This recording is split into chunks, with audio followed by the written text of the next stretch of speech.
दुनिया के बहुत कम ही टेक्नोलॉजिकली एडवांस देश हैं जो लीथल वेपन्स एक्सपोर्ट करते हैं, बट अब इस लिस्ट में जापान भी इंक्लूड हो चुका है। अभी तो जापान ने फिलीपींस को सर्विलेंस रडार्स दिए थे, तो हाउ कैन यू से लाइक दैट। तो सुनो, वर्ल्ड वॉर 2 के बाद जापान एक स्ट्रिक्ट पैसिफिस्ट कंट्री था जिन्होंने अपने ऊपर लीगल वेपन्स यानी कि जान लेने वाले हथियारों का एक्सपोर्ट बैन कर दिया था। बट अभी रिसेंटली जापान के प्राइम मिनिस्टर सनाए तकाइची ने इस 70 ईयर ओल्ड रूल को ब्रेक कर दिया, यानी कि अब Japan officially fighter jets, warships और मिसाइल्स का एक्सपोर्ट कर सकता है।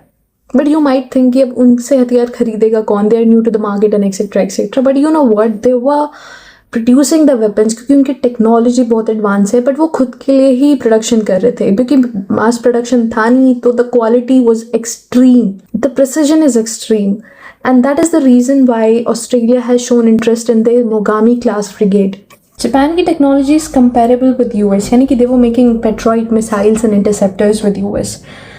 क्योंकि मास प्रोडक्शन था नहीं, तो the cost is extremely high because they don't know anything about the market yet, and compromise नहीं किया कभी क्वालिटी के साथ।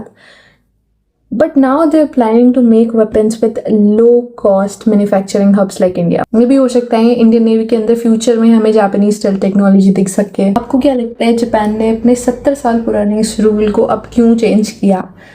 Comment it down.